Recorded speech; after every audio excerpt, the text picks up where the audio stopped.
For more, we were earlier joined by veteran journalist Mike Buckley from Sheffield, England. He is a political commentator and director of the Independent Commission on the UK-EU relations. Listen in.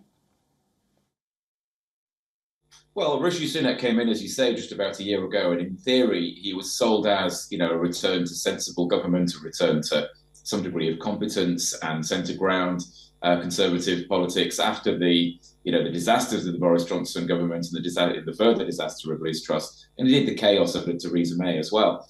And I think Rishi Sunak initially started to try to be that prime minister. If you remember, in the spring, he got a deal with the EU called the Windsor Framework that ended the animosity over the Northern Ireland Protocol and the wider Brexit agreement.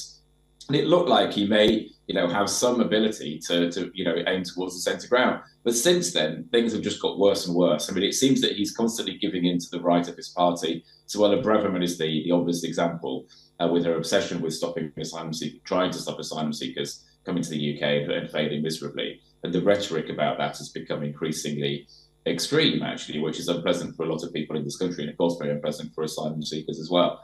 But indeed, Rishi Sunak has completely failed to sell himself to the UK public. I think in part because he moved away from that initial statement of "I'm here to be a sensible, safe pair of hands," instead by reaching for the extremes. And then he's had a number of very bad rebrands. So he launched 5 supposed missions in the spring, none of which I don't think he's been able to pull off, or very few of them.